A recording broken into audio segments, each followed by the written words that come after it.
But I interviewed several admissions directors for the book. And what they said was they would like for students to tell them something about their disability because what they want is a full, complete picture of an individual. And disability is part of that.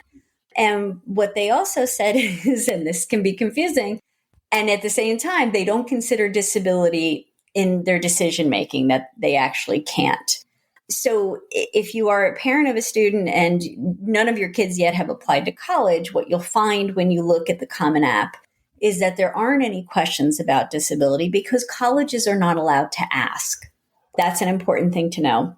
And so it's really up to the student whether they want to disclose. Welcome to Tilt Parenting, a podcast featuring interviews and conversations aimed at inspiring, informing, and supporting parents raising differently wired kids. I'm your host, Debbie Reber, and this is the last episode of the summer 2022 season.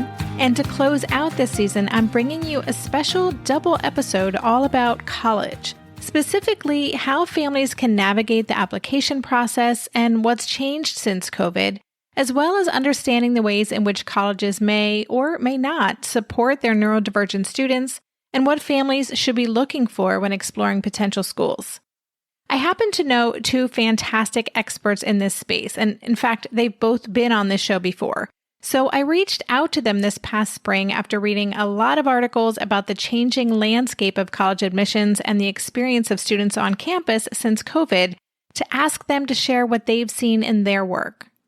In the first half of this episode, you'll hear me talking with Eric Karlan, the co-founder of IB Experience, a company providing academic tutoring, standardized test prep, and essay consulting services.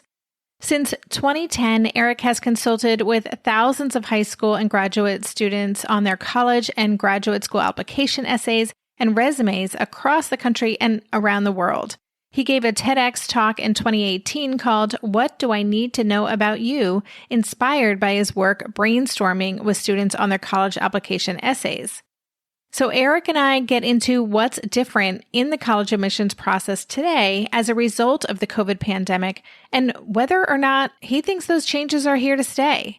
Eric explains what test optional and test blind policies are and how they affect some students more than others, what schools are doing to bring in more diversity to their student body, and how students might choose to disclose their neurodivergence, disability, or other parts of their identities in their college applications.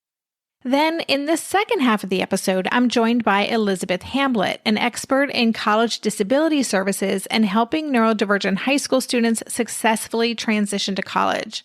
So Elizabeth began her career as a high school special education teacher and then began working at the college level in the late 1990s. She's now at her third university where she helps students with time management, organization, reading, and study skills. She offers programs on prepping students for successful college transitions, and her newest book, 7 Steps to College Success, A Pathway for Students with Disabilities, will be out in early 2023. In my conversation with Elizabeth, we talk about what kinds of services colleges may offer students, how to vet schools to find out what kind of supports and accommodations may be available and how to access them, and what parents should consider when helping their differently wired young adult explore potential colleges. All right, thanks so much for listening. Thank you for being part of this Tilt community. I will be back with more new episodes soon. But for today, I hope you enjoyed this special double episode I put together on how to navigate the college admissions and transition process. Hey, Eric, welcome back to the podcast. Thanks, Debbie. Really appreciate you having me back. A lot has changed in the past 3 years for everybody. Yes, it has. Well, I wanted to kind of even just start there, just do a temperature check with you and the work that you're doing. How have things changed for you? How's business changed for you? What's different? Yeah, in many ways, nothing has changed at all.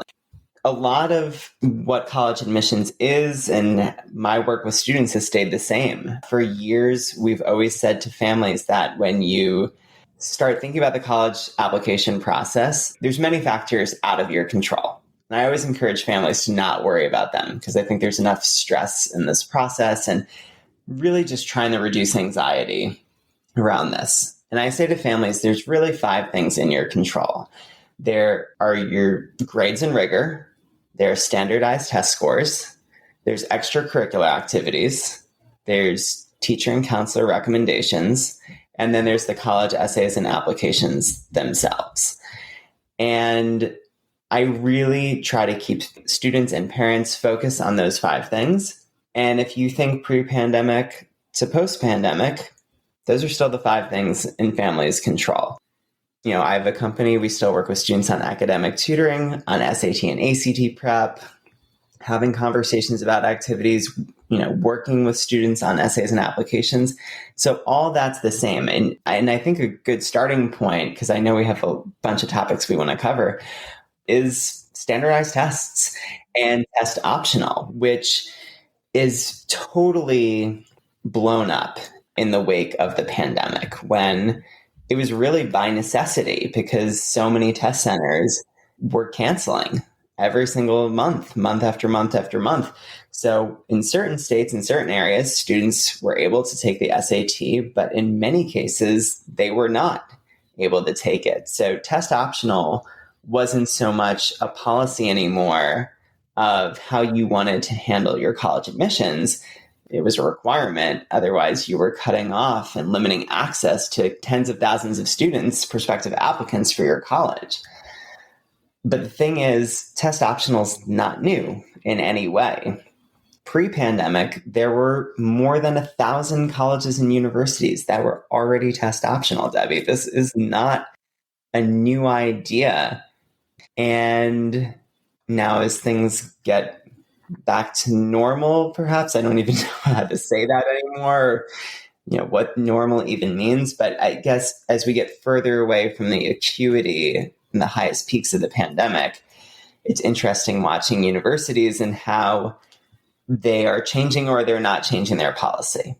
Yeah, I mean, certainly there have been lots of articles and conversations in the news about this, and some schools have gone back, some have decided to stay. You know, my understanding is that test optional or test blind, and maybe you can explain what that is too, that really benefits some students and it really hurts some students. And can you talk a little bit about that? Yeah, so when we look back at the overall history of test optional, the whole idea of test optional is to promote access and equity so that students who may have been discouraged to apply to a university before because their standardized tests, the SATs and the ACTs, which, you know, one of those has traditionally been required by most colleges. Now, of course, a lot are optional. But the idea was to promote access and equity so that students who wouldn't have been prospective applicants now are. That's been the traditional use of it. You know, in conversations with students, we always say that the most important factor, the most important thing in your control is your grades. And I think that there's so many students out there who are so hardworking. They challenge themselves in the classroom. They get all the A's, right, that you need for those quote unquote top tier, or more and more, I'm calling them the most highly rejective universities these days. But they're just not good standardized test takers. And test optional is extremely liberating for them. And it still is, right? Because in every college admissions officer is going to agree. They're going to care more about grades than test scores, because grades are your body of work over an entire year or an entire semester. And a standardized test, while there's many merits to it, you can reduce it down to how you did on one exam on one particular Saturday morning is one way of looking at it. That's really the conversation of like the value of test optional. And when we think about all of this in the context of the huge culture shift towards test optional today, I think one of the questions that families have, especially, you know, students who don't feel or traditionally have not been strong test takers, is they start wondering, well, do I even need to take this at all?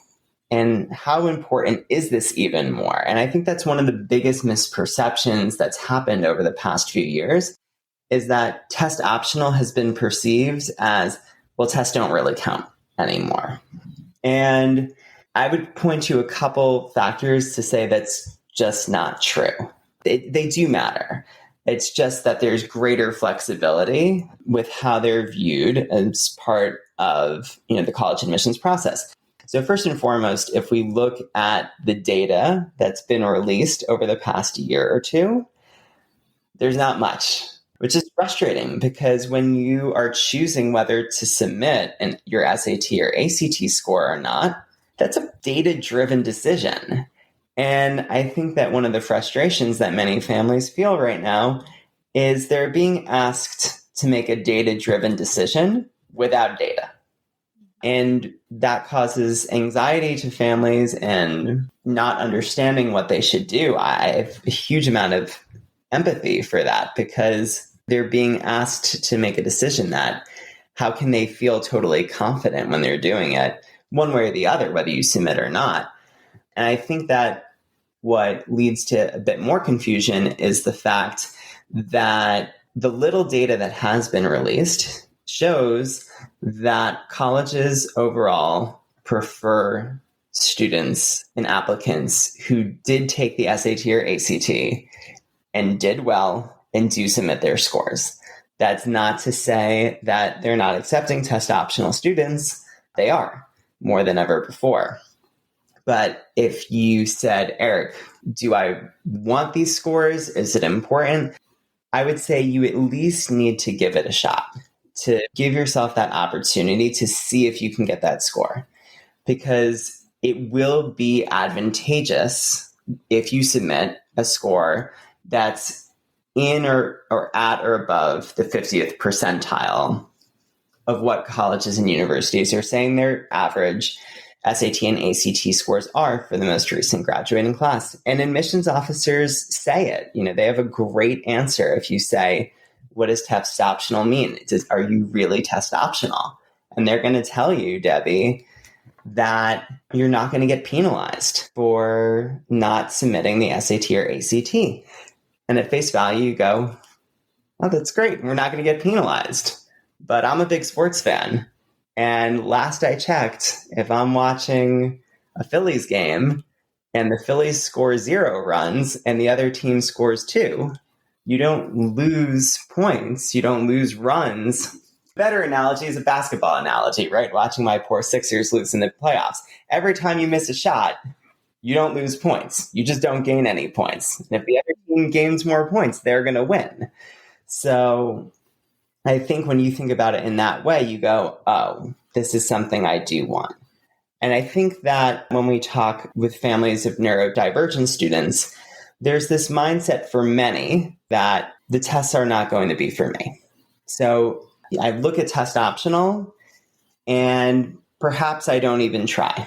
And it's not that I don't understand that mindset, especially echoing some of what we talked about 3 years ago. There's some extra steps that need to be taken for neurodivergent students when you approach the SAT and ACT. Things have changed a little bit better on that front, by the way. But first and foremost, you need to figure out what your accommodations are. And there's a wide variety of what accommodations you can get, from extra time to stop and start to taking the test over multiple days. And, we always say to students, you want to practice how you're going to play. So figuring out those accommodations up front, even before you take some sort of diagnostic to figure out if the SAT or ACT is better for you, you want to know that. So that takes time. Now, one interesting point on that front, Debbie, is the ACT's done something really cool, is that they will now automatically approve accommodations for any student with a 504 or an IEP. But right at this moment, it's students in public schools. They're just trying to streamline the process for students at private schools as well. And that is one big fundamental change since we last spoke, because previously it was actually easier to get extra time or accommodations on the SAT versus the ACT. Now that's flipped. So I get it. There's a huge temptation to not take the SAT and ACT if you don't have to. But again, our message at this point, and what I would say to families, is just try. See where your starting point is. Then you really have to look at the big picture what are my students' grades? What's their rigor? And what type of universities are they looking for? Yeah. And if you take one of those tests, you at least have the option, because there are going to be schools who require it. There are going to be schools that are optional. And then there are still schools, as I said earlier, that are test blind, which my understanding is you can send it, but they're not going to look at it. Yeah. And that's what the University of California has done. They're really the biggest, I would say, and the most prominent player in advocating for test blind for right now. And the story behind that's actually pretty interesting, because the University of California commissioned essentially a 2-year internal research endeavor to figure out if there was value for standardized tests as part of the admissions process, especially in promoting diversity and equity and inclusion. And what's interesting, Debbie, is that after 2 years, the results came in and the people working on this said, yes, standardized tests are actually good. You should keep them as part of the policy. At which point the University of California promptly went test blind, kind of defying their own research. And it's interesting because I think there's a lot of public pressure to go test optional, and now pushing even further to go test blind to get rid of these standardized tests entirely. Of course, there's also pressure to go back. Right now, the University of Tennessee was supposed to commission some research on whether they should stay test optional, reinstitute test required, or go test blind. And they actually, due to a good amount of pressure, they decided to require the SAT and ACT again. So you can see that there's political and social pressure coming from both directions. And it's not just about the data. It's not just about what's best for the student, which is frustrating for everyone involved. Test blind, it'll be interesting, Debbie, because, we of course have more schools than ever that are now test blind, which, like you said, means that you could submit a perfect score, and that's not going to be advantageous for you in any way. They're not going to consider that as part of your application review. We are starting to see some universities go back to test required, and I wish I had some crystal ball to tell you what our conversation would be like if we're talking again 3 years from now. But there's a lot of moving parts right now. It's tough to see what's going to happen. At the end of the day, focus on what you can control. Figure out if the tests are going to make sense for you. Explore it and then make that decision. And if you decide to take them, that's great, obviously. And then you can see how you score and evaluate if you want to submit. But even if you don't take them, then from speaking as an admissions officer, I would say, well, it's going to place a greater level of importance on your grades and your activities and your essays. And I think from a personal, holistic standpoint, having more time for any student to focus on their extracurricular endeavors and taking care of themselves and their mental health, I think we can make some strong arguments that that's a good thing. Yeah. Okay, so we could go in a few different directions. Let's just touch upon mental health right now, because obviously that Surgeon General report came out earlier this year about just the state of mental health of adolescents today and kids and what's really going on. And so I'm just wondering, what are you seeing in terms of how that's impacting things? How understanding are schools of seeing some big dips in performance? Yeah, I'd love to know more about that. Yeah, I mean, from a personal standpoint, in working with students and families, I will tell you that I've done this for almost 13 years now. And never before have I seen or heard from parents and students about the prevalence of mental health difficulties as the past year. And it's not to say that mental health wasn't an issue before. It was, but it's been exacerbated by the pandemic. And I can't tell you how many times, Debbie, in the past few months, I have parents calling me saying, Eric, this is an epidemic right now. You need to be aware of this. Make sure that you and your team and others are patient with students and understanding, because this is a hard time right now. And we are, it's crucial that be asking the questions, are you okay? How are you doing? Is there anything else we can do? because there's so much that we don't know if students aren't opening up about it. But what's, I think, positive from over the past few years, and I don't think this is exclusively pandemic related, I think we were already seeing a cultural shift anyways, Debbie, is that fortunately students are more open than ever before about the mental health struggles that they are facing. And even more fortunate is that colleges and college admissions are also more open to hearing about that than ever before. If you called me 10 years ago and said, Eric, my student's struggling with mental health in any shape or form, and quite frankly, I'm going to extend this for a moment, just knowing Tilt's mission and your mission, Debbie, but how about talking about neurodivergences, right? These things were not discussed. They were taboo on a college application. Don't write your essay about it. Don't talk about it. There were times when parents would call me and were concerned, because you don't get to read the recommendation letters that your guidance counselor and teachers submit. And they would call me saying, Eric, how can we make sure they don't talk about this in the letter? I mean, those were the conversations happening not even 10 years ago. And now college admissions has really opened up. I hesitate to say encourage, but they have created a much safer space for students to be vulnerable, to be honest, and to be open, and to really be understanding. I think that one of the beauties of the American university admission system versus other countries is that it's holistic. They see the whole person, and they always have. This has always been a distinguishing factor between American admissions and other countries, where everything is based on grades and a test. And I think we're doing an even better job now seeing the full student and seeing their full story. Let me amend that. Their full stories, plural, because every student is composed of so many stories and so many facets of their identity. And there's a lot of ways that you can share this openly. Of course, your application essays. If nothing else, there's that main Common App essay, which is 650 words. It's about 1 page single spaced.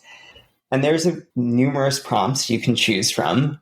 One of the prompts is literally write an essay on any topic you want, though. So really, that's what it is. You have an opportunity to share your story and share your growth and reflect on a challenge.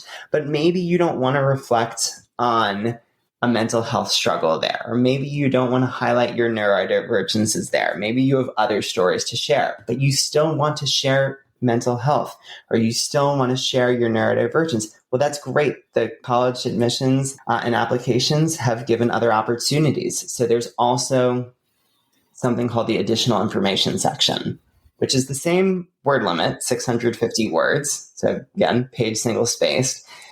It's not an essay, but it's a space where they ask, is there anything essentially contextualizing in your life or anything else that's important for us to know? There's a space for that. At least this year, and there has been the past 2 years, and we'll see how much longer it lasts, they've added a 250-word COVID section. How has COVID impacted you in any shape or form? And, I think that that's evolved. I think sometimes for better and worse. The first year, tragically, so many students were writing about loved ones who were lost, much more so than now. There were also students who needed to use that space to explain that I registered for 6 SATs and they all got canceled. So, it ran a huge gamut of, personal contextualization and emotions. I'm so grateful that they've kept that space there, because this year for the current juniors, the students who are going to be filling out applications this summer, this was their first full year of high school in the classroom. And it's just wild to think about that in another way. They have not had a full year in the classroom since 8th grade. It's surreal. And it's been a journey and a struggle for many. So you have those 3 spaces. And then you also have recommendation letters that you can be open with your teachers, who in so many cases have been tremendous support systems and lifeline for students over the past few years. Your guidance counselor. Guidance counselors have always been required to write every single one of their students' recommendation letter. I think we all wish there was probably less reason for more increased communication between the guidance counselors and students, but there's certainly been a need for it the past year or two. Guidance counselors do know and understand and appreciate these students and their stories more. And they, as a third party, can also represent and advocate for the students. So there's just so many opportunities. And maybe it's you want to contextualize why you got low grades for a period of time. Or maybe there's nothing on your resume or your transcript that would indicate that there was a struggle, but you still feel it's important to your story to help these admissions officers to understand who you are. And one message I always tell to students and parents is admissions officers, so scary when you call them just that, right? It makes them so intangible or not human. But I remind students and families all the time, admissions officers are people, and people accept other people. And these admissions officers, even at the universities now that are only accepting 3, 4, 5% of applicants, they do not come into work excited and eager to reject students. That is not what they signed up for. That's not their job. Their job is to walk in every day, to open these application files, and they desperately want to be rooting for students. They want to be advocating for students to be accepted to the university and college. They want to make that connection. They want to open the application file and they want to understand you and they want to connect with you. The fact that we as students can be more vulnerable and honest and open than ever before, it's going to help people connect with us better. And like anything else, a success, a failure, a struggle, a triumph, you always want to be sensitive to how you present that. Strategic is a word, and I hate saying it like that. It sounds so cold and impersonal, but at least you can talk about it at all now. And I think that development has been a positive in the past years. We'll be right back after this quick break. During this month of planning and organization for big transitions, rhythms and routines have been absolutely essential for our physical and emotional well-being. So Green Chef nights are reliably and predictably a good night. We know the ingredients will be fresh and prepped, the instructions easy to follow, and the meal delicious. We're all still talking about last week's turkey tacos with mango chimichurri sauce, refried beans, and Monterey Jack cheese. Green Chef contributes to a healthy lifestyle with easy and delicious menus like fresh seasonal salads and grain bowls. And with over 80 weekly meal and market options, plus rotating options to suit a variety of lifestyles, whether Mediterranean, plant-based, calorie-smart, keto, protein-packed, gluten-free, there are always plenty of options to choose from. Whatever you select, you'll get farm-fresh ingredients, organic whole fruits and veggies, and premium proteins, all delivered straight to your door. I love those 4 words, straight to my door. Oh, and one more thing I love about Green Chef, they have an app, which means it's easy to manage meal preferences and delivery from your phone if you want to. And I, for one, want to. I am in that mode where I'm making the most of little moments like waiting in line at the pharmacy or for the F train to pull into the station to tackle all of those to-dos. So the convenience of an app is key for me. Green Chef has a special offer for Tilt listeners. Go to greenchef.com/tilt50 and use code TILT50 to get 50% off plus 20% off your next 2 months. That's 50% off plus 20% off your next 2 months when you use the code TILT50 at greenchef.com/tilt50. Maybe I've watched too many seasons of The Amazing Race, but every time I have to go somewhere on the subway, I treat it like a competition. It's all about making the right gut decisions about which route will get me there the fastest. Sometimes those decisions get me where I'm going early, and other times my gambles don't really pay off. Probiotics can't help with most gut decisions, but if your gut needs a little support, Ritual has your back. Their Symbiotic Plus, a 3-in-1 supplement, has clinically studied prebiotics, probiotics, and a postbiotic to support a balanced gut microbiome. I've been using Symbiotic Plus for about 6 months now, and it's become a core part of my morning routine. I take the mini capsule every morning while making my way through my inbox, whether I'm at home or I'm on the road, because it doesn't need to be refrigerated. And the capsule itself is delayed released, which helps it survive the harsh conditions of the upper GI tract for delivery to the colon, and that's exactly where we want it to go. Ritual invested in a study modeling the human colon, which showed that Symbiotic Plus significantly increased microbial diversity and the growth of beneficial bacteria. There's no more shame in your gut game. Symbiotic Plus and Ritual are here to celebrate, not hide your insides. Get 25% off your first month for a limited time at ritual.com/tilt. Start Ritual or add Symbiotic Plus to your subscription today. That's ritual.com/tilt for 25% off.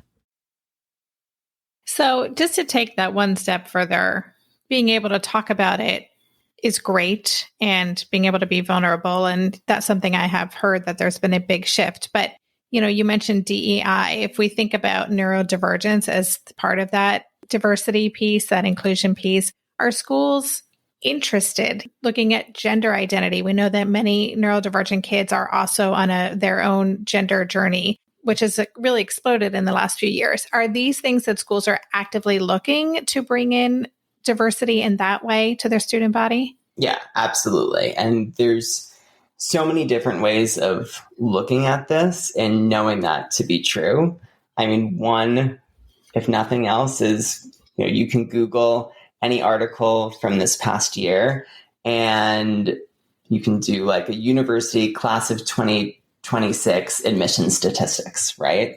And they'll give you information and breakdowns of, like they always have, of how many valedictorians they've accepted or what the average SAT or ACT score was. But now they are emphasizing how many first generation students and talking about different ethnic backgrounds and any number of identities. You see it. It's valued. It's celebrated at these universities. They're proud of it. They are really, excited to welcome such a diverse class and to create more than ever such inclusive environments. I think that there is one more signal for the value that colleges are placing on DEI. My personal passion and love is college essays. I think you have to look no further than college essay topics and the prompts that are changing over the past 2 or 3 years. And I think that their first thought that comes to mind in the past couple of years is the pandemic. But the social justice movement has been the other huge pillar over these past 2-3 years. And that's reflected even more so, I think, in the college application process. You have so many colleges asking about a community that you belong to and your place within it. Where are you on your social justice journey? How do you engage in DEI? What are difficult conversations you've had? And directly or indirectly, a lot of these prompts, I think, are encouraging students to share their authenticity, their stories, their neurodivergences, their identities in any shape or form. And again, I commend colleges for asking these sorts of questions. I mean, it's great when the University of Virginia asks a prompt like, tell us about one of your quirks. I love that. I want to read those essays all day long. But there's tremendous importance to giving students the opportunity to share more about their identities. And perhaps they didn't feel prompted to do that on the general college essay because those prompts are so general and open. So maybe they really value colleges inviting them and saying, hey, here's the signal, right? We want to hear from you. We want to see you. And looking beyond that, you can see the greater resources and support in communities more than ever before on college campuses. And that's something that I love speaking with students and families about when they're looking at colleges and they're doing their college search, and saying if there's pieces of your identity, and it doesn't have to be a neurodivergence, right? It doesn't have to be your gender or sexuality. I mean, it could just be a hobby or an interest. Don't just sign up for a tour. Don't just go to the general admissions page. There are resources, there are communities, there are people like you at this school. Find them on social media. Reach out before you visit campus and ask if, hey, will you get coffee with me? Or can I stop by this center? Or, do you have a meeting I can drop in at the organization and meet with you and meet with other students? I think it's not just about welcoming students through admissions, but being on campus at these universities. There's more resources and communities and support and love than there ever has been before. And, that's truly fantastic. I know that for high school sophomores and juniors right now, the focus is just on getting in so many days. But okay, once you get in, you want to make sure that your child feels safe and supported and encouraged and loved there. And I think that's something that's so great. And if you're not sure about a given school, reach out to, any departments for learning disabilities, find out what the resources are, get a sense, have a conversation, ask the hard questions, talk to your child, challenge them to think about what they need in this next step of their life journey. What worked for them in high school? What were they left craving? And let that guide conversations when they're looking into schools. And not just looking into schools to apply to, but let's say you're accepted to 5 colleges. How do you choose which one? A huge factor is gauging how well, and how open and welcoming these colleges are. But fortunately, they're all becoming more and more welcoming by the year. So that's not to say some are and some aren't. That's great. Well, as a way to wrap up, I was thinking about, when the stock market is all over the place, there's often like a correction, if a stock has been wildly high or whatever. And I'm just wondering, are we going to see a similar correction in the admissions process if you were to kind of look into the future? Are you excited about this direction? Do you feel like there are changes that are happening are ultimately going to take us to a better place for this process? So I'm going to say yes, no, and hopefully yes in that order. So I think that the yes is everything we've spoken about already. The greater ability for students to be open and authentic more than ever before. I think that, the encouragement of students to be thinking, to be more thoughtful about their extracurricular activities, what they do outside of the classroom. I think too often when we're talking with our students, we talk in these broad terms as if there's a checklist that they need to master. Oh, you need leadership, you need athletics, you need service. And students piecemeal these things together, without much thought. And one conversation I love having with students, Debbie, is, look within. Like, what do you love? I gave a TEDx talk a few years ago called What Do I Need to Know About You? And I talked about the idea of ikigai, which is a word taken from Japanese. And it's, to give you a visual, it's this Venn diagram of what you're good at, what you love to do, and what the world needs. And I think that high school is supposed to be a time where students embrace their curiosity and exploration, their adventurousness. And this is the time, this is the moment where you can find your ikigai and find synergies. I use the example of your child comes home one day and says, I'm going to start a rock band. And I go on in my talk to highlight how that's a great source of creativity and leadership and collaboration and potential for service and a job. So I think it's great that we're giving more students the opportunity to do what they love. In fact, I think going back to admissions officers want to make that connection. They want to understand students. I think if a student's doing 10 different things and they don't know who the student is and what their values are and what they're about, that hurts a student in admissions, for lack of any other way of saying it, versus the students who have embraced who they are. And note, I'm not saying passions, because I think most of us don't have passions in life, even adults. It's a big thing to put on a young person, but they've embraced what their values, their causes they care about, their interests. I think that's great. So the no in my answer. The biggest concern for me in the next few years is that test optional, while it's primarily something to promote diversity and equity and inclusion and access, it's also a gift for universities to give the perception, if not for create a new reality, of being more rejective than ever before. And I think we are already seeing that. to a huge extent. These colleges are not discouraging any applicants from applying. And I think that with test optional, there's this passive invitation that, okay, I don't have a good test score, I have a shot, right? And I think that's driving application numbers up in huge ways. By the way, even, as part of that, I think students are now doing more work than ever before for college essays and applications, which is creating a huge amount of stress. And I think that what's happening is it's not as simple as just saying these colleges are more competitive than ever, right? I think it goes back to mental health. It's setting students up to hear the word no more than ever before.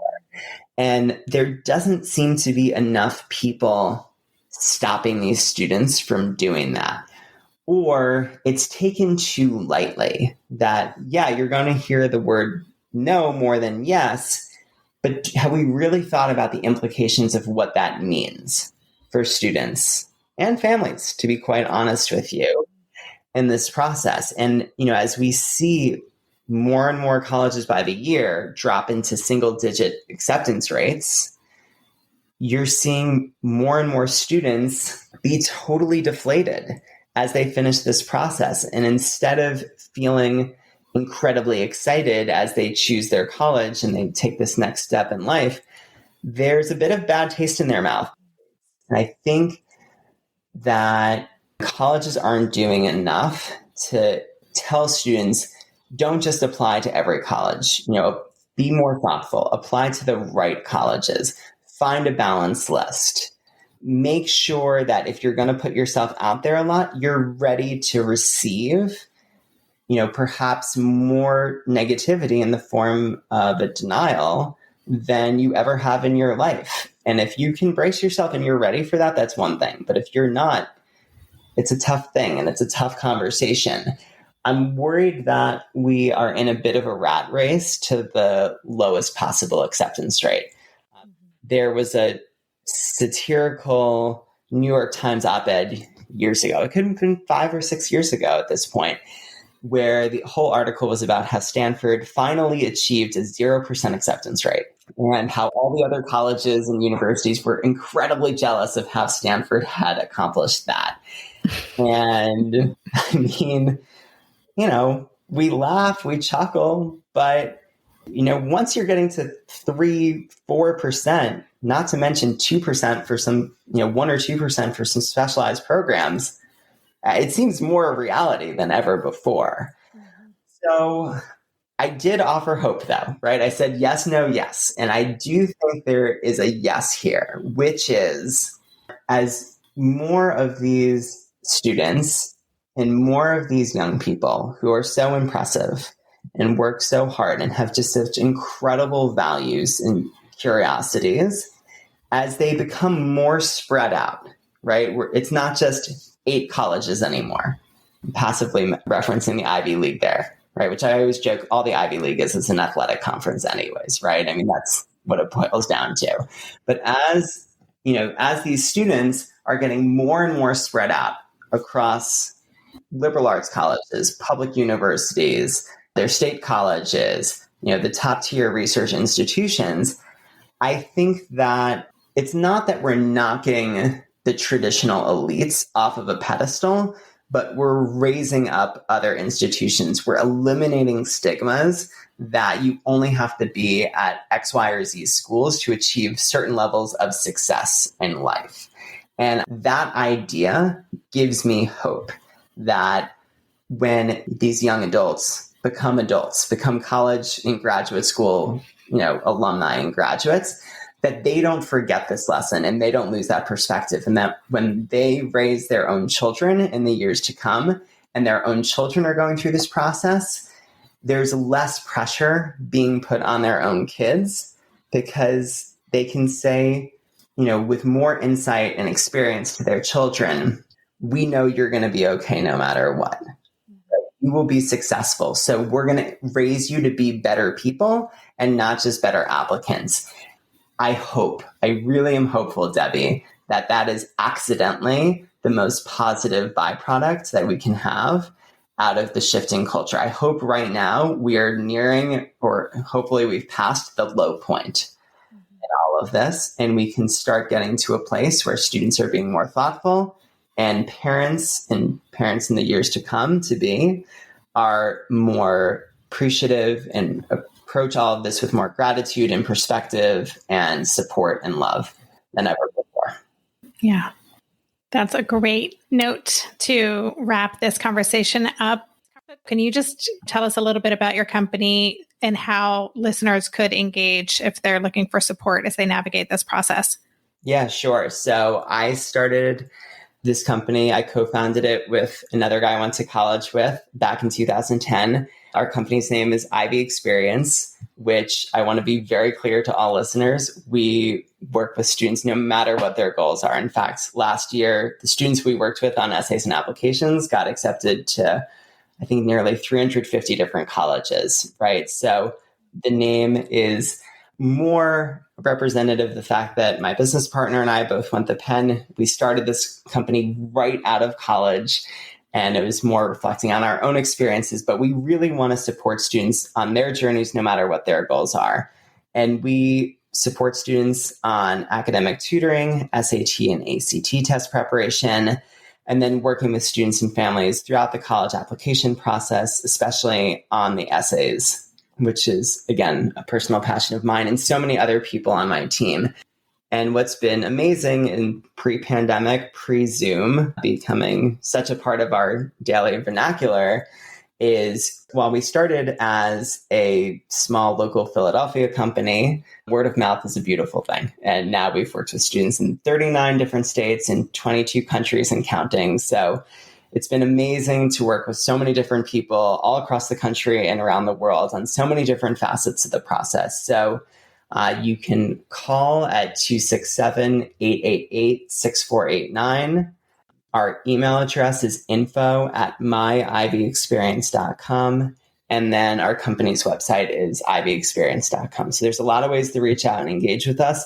And we do webinars all the time for free. We really believe in educating families in this process. The more you know, the more of your anxiety can be reduced in this process, which, whether you work with us or not, I think is huge and so vital as you navigate the high school years. Yeah, awesome. Well, thank you, listeners. I'll have the contact info that Eric just shared also in the show notes. And yeah, I was just sharing before we hit record that I devoured an hour and 40-minute webinar. I learned so much. So thank you for your generosity today, for sharing this with us, for the work that you do, and hopefully making listeners who are in this phase with their kids feel a little more peaceful about the process. I hope so. And thank you for everything you do to support families. And thank you for having me back. It's really been a pleasure. We'll be right back after this quick break. Hey there, it's Debbie. I love making this show and sharing conversations about how to support our awesome neurodivergent kids. I've seen how even one little insight from an interview can spark a big shift in daily life. But I know that raising complex kids can be messy and lonely. And just when we think we figured it out, something comes up that boots us right back to feeling overwhelmed and stuck. That's why I've poured everything into creating a way for parents like us navigating complex parenting journeys to join together and chart a path that feels positive, hopeful, and doable. It's the brand new Differently Wired Club experience. In the club, you'll get personal support from me and other seasoned parent coaches, 6 live calls every month where you can connect and get your personal questions answered, the opportunity to learn directly from authors and experts like I have on this show, monthly themes for getting specific and tactical, an exclusive private podcast feed, and the best, most generous community of parents. Seriously, these folks show up for themselves and each other, and that right there is really everything, because it's a daily reminder that we're not alone. Our kids aren't broken, and we have totally got this. The recently rebooted Differently Wired Club is on a brand new platform with its very own iOS and Android app. It is such a great space. However you learn, whatever your style, no matter the ages, genders, and neurodivergent profile of your children, the Differently Wired Club can help you cultivate the positive shifts you're hoping for. Join us today by going to tiltparenting.com/club. That's tiltparenting.com/club. I hope to see you on the inside. If you like this show, there's a decent chance you'll also enjoy the Shameless Mom Academy. Hi, I'm Sarah Dean, the founder and host of the Shameless Mom Academy. The Shameless Mom Academy is a podcast for moms that centers moms more than it centers your kids. I'm not going to teach you how to make baby food or how to make your 3-year-old or 13-year-old stop having tantrums. Instead, I'm going to bring you back to yourself. For the last 20 years, I've been helping moms through growth and transformation. Inside the Shameless Mom Academy, I help you identify who you are and who you are becoming. Look, motherhood is hard. It brought me to my knees many times and sometimes still does. Returning to who I am and who I am becoming allows me to decide how to show up in all those sticky motherhood moments, but also in all my other relationships and in all the ways I show up in my various communities. So come check out the Shameless Mom Academy wherever you listen to podcasts. I'm willing to bet you'll leave feeling a little inspired and maybe even completely fired up. And you'll probably laugh a few times because I promise we never take ourselves too seriously over here. With 700 episodes to choose from, you're likely going to find something that sparks and speaks to you inside the Shameless Mom Academy. Hey, Elizabeth, welcome back to the show. Thank you for having me. It's nice to be here. I wanted to bring you back because life has been different for the past couple of years, and I thought it would be really interesting to explore what that looks like, especially maybe I have a lot personally invested in this high school to college transition period as well. So another true confession there. But what I would like to just kick us off, if you could just take a few minutes and just introduce yourself and explain kind of who you are in the world and what you do. Sure. My name is Elizabeth Hamblet, and I have been working now 25 years, I think maybe more. I try not to sit and think too hard about the math in college disability services offices. I started my career in special ed back in the late 90s as a high school special ed teacher and case manager. And then when I began working at colleges, realized that there is a gap in the information about what happens at college for students with disabilities. And in addition to working at disability services offices, began writing and making presentations about how to prepare students for a successful college transition. That's awesome. And when I had you on a couple of years ago, we talked about your book, which is From High School to College. And we really dove deep into what that looks like for a student who has any sort of learning difference. And I happen to know that you are actually today, you've just turned in your updated edition of your book, which has a new title. Tell me if I'm getting this right. 7 Steps to College Success, a Pathway for Students with Disabilities. Did I get that right? 7 Steps to College Success. Yes. Well done. Thank you so much. Well, I would love to know. I mean, first of all, it's exciting as a writer to get to go back into your book. Mm-hmm. And it can be a little embarrassing because you're like, oh my gosh, I wrote that sentence. Oh my God. Yes. But also exciting to get a chance to make some updates. So I would love to start by knowing, what were you excited about going in, or what has really changed since you wrote that first edition? How did you go about doing that? Well, thanks for asking. Yeah, I mean, it is both, a tremendous amount of work and also very exciting and daunting and all those mixes of emotions at the same time to go back. And yes, there's that cringing.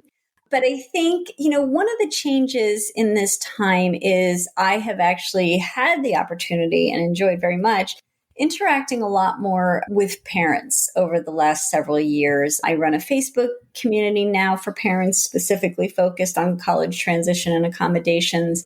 And it's given me a real look into the things that parents are worried about. And when I use parents, I mean anybody who is looking after a student, not to focus solely on birth parents, but anybody helping a student. And so there are things that people are hearing that are wild to me and things that they're worried about that I wouldn't think to be worried about. And so I've really spent a lot of time trying, to answer every single question I think people will have and to be really thorough about the way I explain stuff. When I interviewed Brennan Barnard along with Rick Clark a couple of months ago, Brennan had a mug that said something to the effect of, "It depends." And I find myself doing a lot of that when writing and when speaking to people. And I recognize that what parents, and frankly, all of us want in life, are a lot of reassurances. And we want to have really solid information and feel like we know what to do and what the path looks like. And I hope that the book and my other work, sort of gives people a view into what the college environment looks like and gives them information that empowers them. But I always have to stop short. I can never promise them anything, and I can't say that it's always going to be this way. Everything about the college environment and disability stuff is very individualistic. The stakes do feel so high. Again, I'm in this stage of life. And so I am in so many Facebook groups comprised of parents who have juniors or seniors in high school who are remarking on this strange admissions season, more competitive landscape for getting into schools, and so much fear. And I think for parents of neurodivergent kids, that can feel even more overwhelming because there's so many unknowns. I'm wondering I'm sure you see a lot of common threads. So what are some of the biggest questions or concerns that parents come to you with? Well, one of them is, first of all, should my student disclose their disability when they apply? And I work in a disability services office, with students who have been admitted. So I don't know anything about what they put on their applications or not. But I interviewed several admissions directors for the book. And what they said was they would like for students to tell them something about their disability because what they want is a full, complete picture of an individual. And disability is part of that. And what they also said is, and this can be confusing, and at the same time, they don't consider disability in their decision making, that they actually can't. So if you are a parent of a student and none of your kids yet have applied to college, what you'll find when you look at the Common App is that there aren't any questions about disability because colleges are not allowed to ask. That's an important thing to know. And so it's really up to the student whether they want to disclose. And there are different ways to do it. But first of all, contrary to a rumor you may have heard, there's no quota or minimum number of students with disabilities that each college has to admit. And that's not a bad thing. It just is.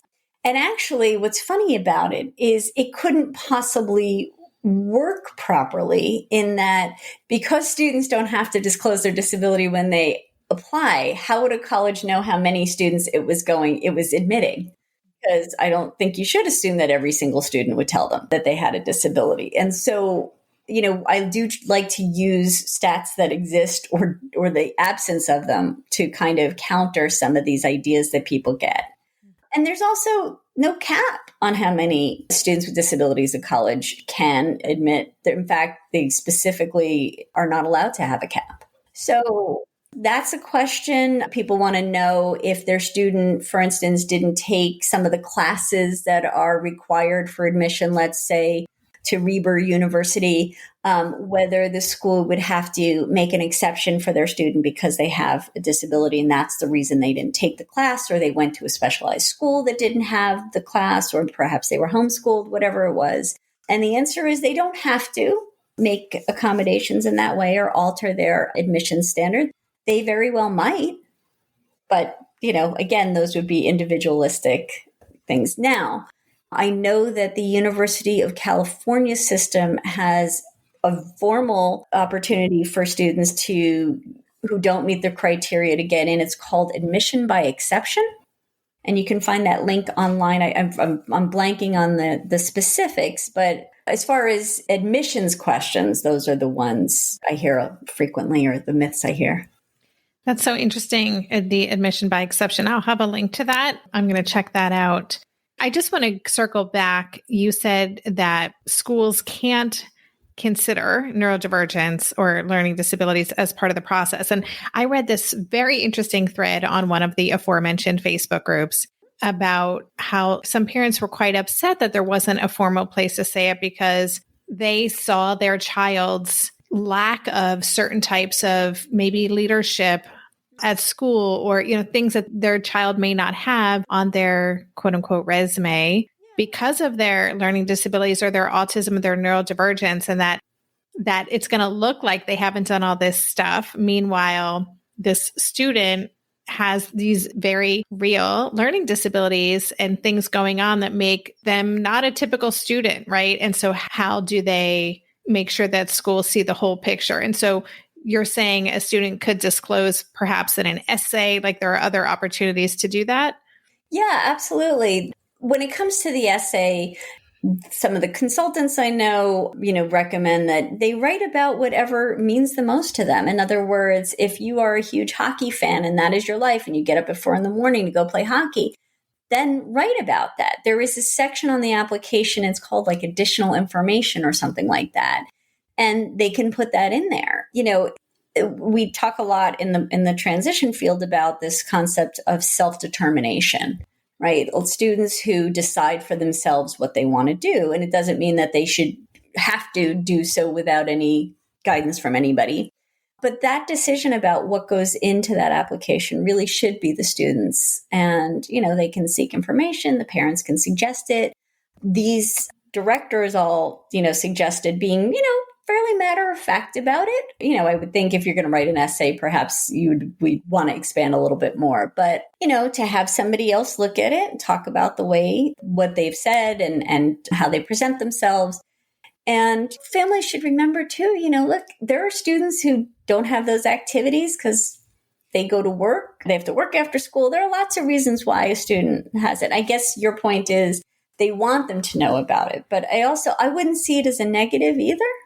Thank you. That makes sense. So in the part of this episode where I talk with Eric, we looked at what has changed because of COVID, because over the last few years in terms of admissions trends. Have you seen anything change in your work in terms of schools' approach to students with learning disabilities or the supports that they have on campuses for students with different needs? Yeah, certainly, I think probably all of us are seeing articles about colleges adding counseling services, which, by the way, typically isn't through the Disability Services Office. Counseling Center is usually its own entity. It might be under health services or student support. Anecdotally, I will say that I can see my colleagues in our community talking about more students coming in with mental health disorders, understandably, after a really rough couple of years. So I see that happening. And what I also anecdotally am hearing stories of are more colleges, again, not necessarily through our office, but adding things like peer mentoring, adding academic coaching. A big question all the time is, do they do executive function coaching? And I am hearing individual stories. I don't know that it represents a trend or how big it is. Again, it's not often through our office. I think there's recognition on college campuses now that a lot of students would benefit from the kinds of things that our students are asking for because, we've at least given a heads up, but that there are a lot of students who would do well with access to those kinds of services. Yeah, just touring schools. It's been really interesting. Before Ash and I visited maybe, 8 schools over the past year. And I listened to our last conversation that you and I did. And listeners, there'll be a link in the show notes to go back and listen to that as well. And it was super helpful. But I looked at schools differently. I really paid attention to what kind of, there's a writing lab here. So if you have paper, you can just go to the library and there's always someone there to help you with your paper. And I was surprised in a pleasant way at how much support I saw at so many schools that I wasn't really anticipating. And also, I really recognize that it all comes down to the student seeking that support. And can you talk about that piece of where it needs to come from, the request for help and the advocacy? Yeah, the students have to go seek out the support that's there. And that sometimes is the challenge in and of itself. It's great that there are a lot of schools now that are starting to add on these kinds of coaching services and, academic coaches and things like that. But it is incumbent upon the student to go get there. And so, for some students, the motivating is not the word I want, activating to make that appointment is hard. I get interesting messages from parents sometimes, that student is embarrassed to go seek help. I try to emphasize that colleges have all of these services because college is supposed to be challenging. We do expect students to need assistance. If it was easy, when we wouldn't have all of that stuff. It can be hard for students to get around their feelings sometimes of embarrassment, and of course you want to say to them, but if you run into somebody at that place, they're there getting help too. But sometimes it's the organization piece. They don't make an appointment until the very last minute, or they go to make an appointment, all the slots are taken. And just to make this point here, just because a student has a disability doesn't, quote unquote, entitle them to an appointment when everything's booked. For some students, that's a different experience than they've had in the past. We don't have to add on tutors because students with disabilities have waited and now all the slots are gone. So this is why all the stuff you probably have ever read about college transition and preparation talks about starting to get students accustomed to making their own appointments and organizing their time, perhaps sometimes cutting back on the amount of support they're getting so that they are not so accustomed to having somebody just show up and solve the problems that they don't develop the skills that they need to go seek out help when they need. And then it's not such a foreign experience. Yeah, that makes total sense. So you mentioned fee-based programs, and I'm just wondering, again, I've now been spending lots of time on websites and for different schools and trying to understand. And I will be honest, like I glaze over. All these things start looking the same. And I'm like, oh my God, I really feel daunted by this process. So maybe if you could just explain the difference between the special fee-based programs, which I think more schools are starting to have kind of specific programs dropped in for the neurodivergent students versus kind of more typical disability services that might be individually customized for a kid who might come in and ask for certain supports. Yeah. And I want to point out too that, there are some offices, disability services offices that go beyond the minimum. And, the challenge I think you just pointed to is you have to do the research. You have to poke around these websites and try to differentiate things. And I will send you the link when we're done. I have recorded a video of myself tracking through a disability services site to kind of poke around and see what they say about accommodations, how students get registered, and also look at that college's greater support services. So that's, something that your listeners can watch to try and get an idea of how to do that. And I have a form too that they can use as they go through websites to kind of record this information. So to start with, just so everybody knows, the laws in place don't say colleges have to give this list of accommodations. It's open because obviously as technology, improves, more and more things are possible. And as students with more and more complex needs come to college, there are going to be different kinds of accommodations. So there are some absolute basics that schools give, like extended time for exams and, permission to record lectures, things like that. But some schools might perhaps have a full-time assistive technology specialist who, not only is making sure that, for instance, texts are being converted so that they can be read by text-to-speech software, but also has time to show students how to use these tools. So these are things that schools can look for. Some of them have executive functioning coaches that are available through the Disability Services Office. And if it's not part of a structured program, then that's typically free. I think it's UMass Amherst. I was doing a workshop up there and was give students a certain number of sessions with a learning disability specialist once a week for free. So these are the kinds of add-ons that aren't part of a structured program that folks can look at. And then the fee-based programs, at least at the time of this recording, are clustered mostly on the East Coast, but I'm starting to hear about others. The granddaddy is University of Arizona Salt Center. And the directors that I just interviewed for the book, I think all three of them, there are tiers of support, which is actually, you asked about, changes since the last book. That was not something I heard last time. So I think programs, even the ones that were existing, have modified what they're doing and now offer different levels, because sometimes students, need a lot in the first year. And then as time goes on, they taper off. But some of them, like the director at SALT said, they have students who just like a check-in. So those programs will offer often access to a learning disability specialist once a week. There may be a certain number of emails that they send.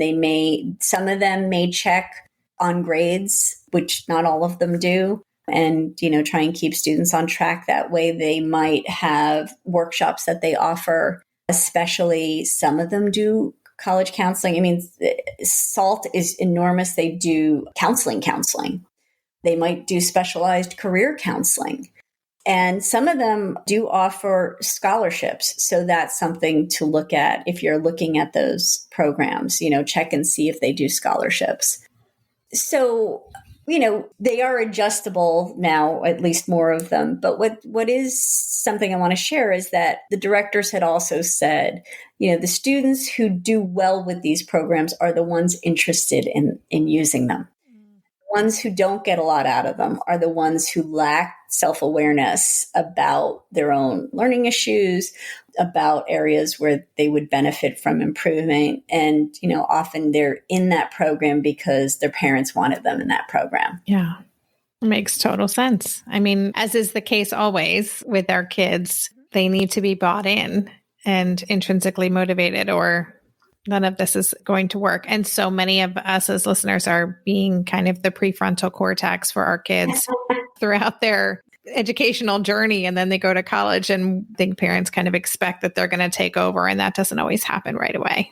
Listen, I am a parent of young adults and I empathize. I really, really do. I know that there are a lot of very academically capable students out there and they think they are ready to go and the parents are worried. And, the traditional path isn't the right one for everybody. But when the student is kind of on it and the parent wants to support that, I think it's hard to look at what they're going to have to do and sometimes look at the student where they are and think about how this is all going to happen.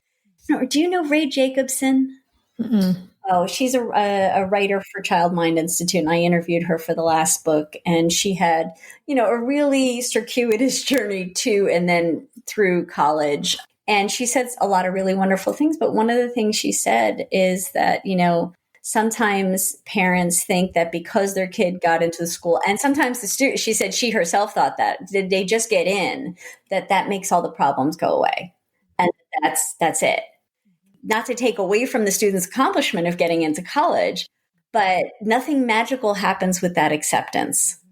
And so I think, senior year, certainly at the very latest, is the time, as I said, to scale back. And I'm sort of two minds, like, if you're in a traditional school district and you have a student on an IEP and there's a team and, whatever you're doing too in your homeschool communities, you are focused on your student getting through high school, right, with a certain level of success. And I'm not here to say, do that differently. That's not my job. And you don't want to hear that from me.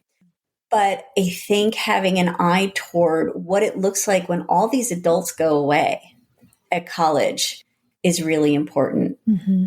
And so it's a lot to try to, tangle with, how do you get these competing goals to work together? And, I would never say, I'm not suggesting taking all support away from students. That's not the answer either. But, figure out where things are being done for the student.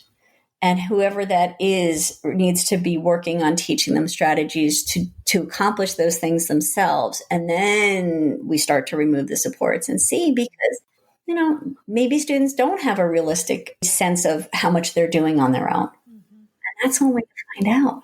Yeah. And better to find it out while the stakes are a little lower than once they're up at college.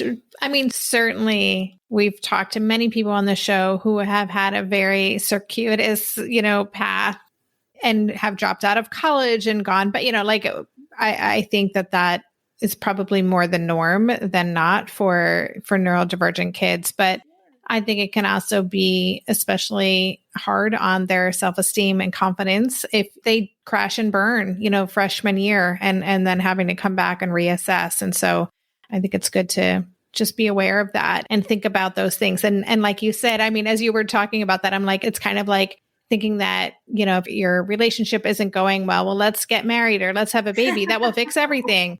So just a good reality check there. Yeah. And I mean, look, I said this in a talk recently and somebody really laughed. I think more parents of neurotypical students should be more worried about college than they are. You know, every single year there are students who do not get invited back to the college they started at. I don't want to focus on the negative, but I think that it is a leap for a lot of students. You know, it's a lot of self-management.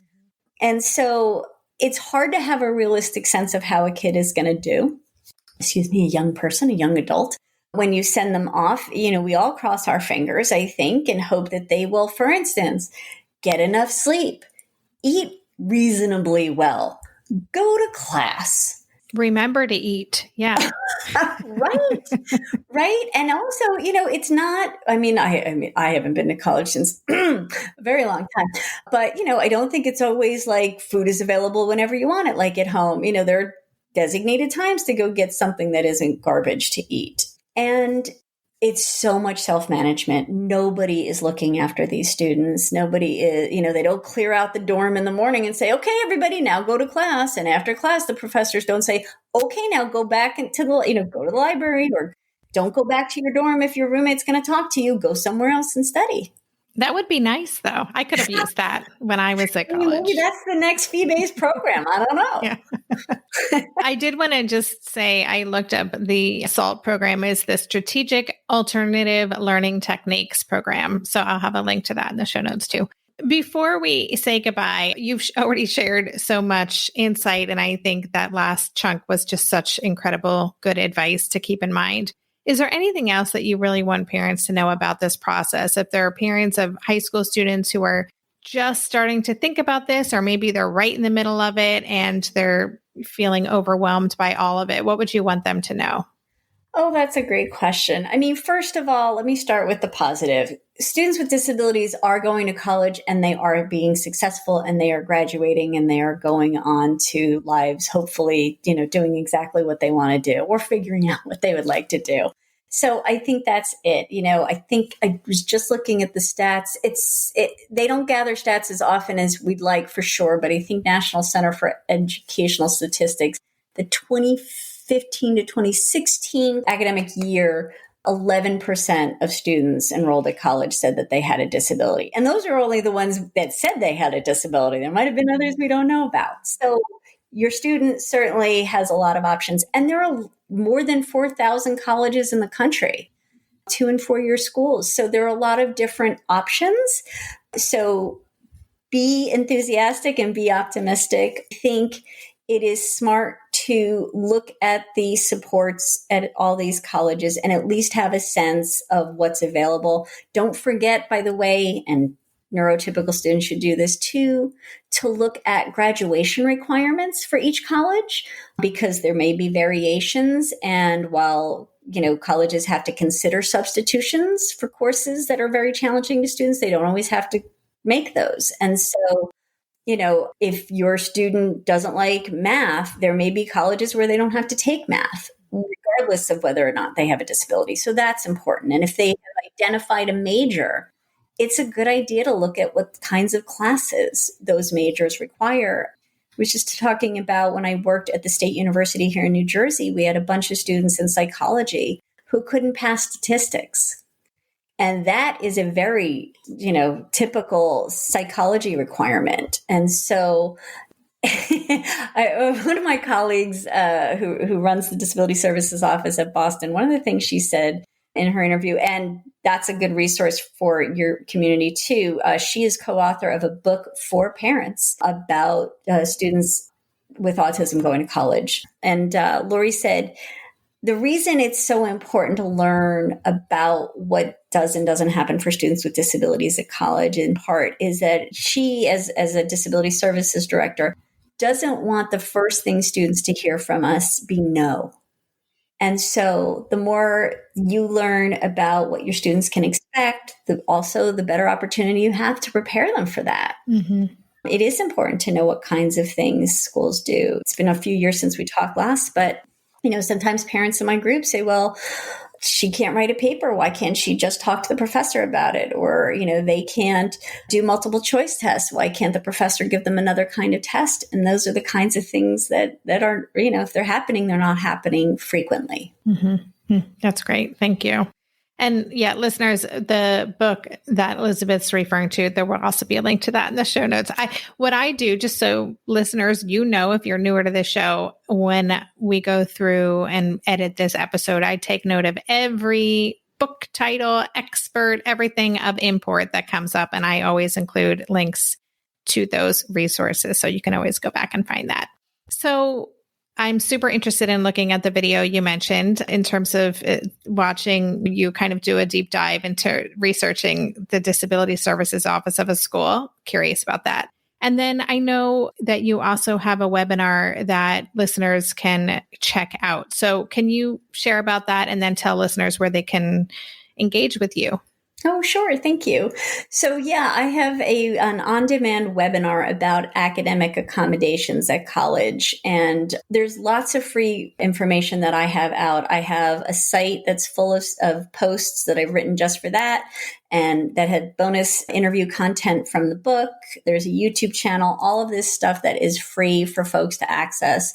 But the most information I offer in most detail about academic accommodations is either in the book that will come out, hopefully late fall, and in this on-demand webinar. And so I go through the process of how students get accommodations, and then a pretty long list of what they can generally expect to see approved, what is not often approved, what's not an accommodation that students might ask for. And so they can access that. There's a direct link from my website. And if you can't find it, you can find me all over social media. And just send me a message there and I'll send you the link directly. I don't use Instagram that much, but sometimes there. But Facebook, I have a big community for parents. I try to answer questions that they have about accommodations. I try to connect parents of students looking at colleges to those already attending so they can get some information. I'm on Twitter, I'm on LinkedIn. If you're looking for me, it's not hard to find me. Yeah. And if you're in my Tilt Together Facebook group, Elizabeth is in there as well, and often is chiming into conversations. And I just want to say thank you. I think you are such a valuable resource, and this is such a mystery to so many of us. And it really does feel overwhelming because we don't know what we're doing. And, we're trying to support our kids and we're navigating this new world. And so the work that you do, I think, is just so invaluable. So thank you for that. And listeners, definitely check out all the resources and all the different ways to connect with Elizabeth online. Thank you so much. And we'll look forward to seeing your new edition coming out, hopefully at the end of 2022. I hope so. And thanks for this opportunity. I really enjoy engaging with parents. And, I want everybody to just take a deep, including you, Debbie, take a deep breath and empower yourself. Find the information, know what's going on, and then you will know what the path forward is for your student. You've been listening to the Tilt Parenting Podcast. To go deeper into this episode, visit the extensive show notes page. For every episode, there's a dedicated page on my website with links to all the resources mentioned, a full transcript, and a podcast player with key takeaways marked so you can easily go back and re-listen to the sections you're most interested in. Just go to tiltparenting.com/podcast and select this episode. The Tilt Parenting Podcast is hosted by me, Debbie Reber, author of the book Differently Wired and the founder of Tilt Parenting. This episode was edited by Andrea Curtis Amasquita, and show notes were put together by myself, Andrea, and Lindsay McFadden. If you get a lot out of this podcast and want to help cover the cost of its production, please consider joining my Patreon campaign. On Patreon, you can sign up to make a small monthly contribution, as little as $2 a month, and it's super easy to sign up. Just go to patreon.com/tiltparenting to learn more, or click on the Patreon link on any show notes page. To follow Tilt Parenting on social media, go to @tiltparenting on Instagram and Twitter and on Facebook.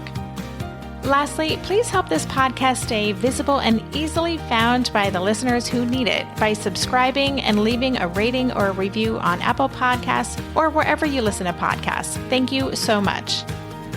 And that's all for this week. Stay safe, stay well, and take good care. And for more information about this podcast or any of the resources that Tilt offers, visit tiltparenting.com.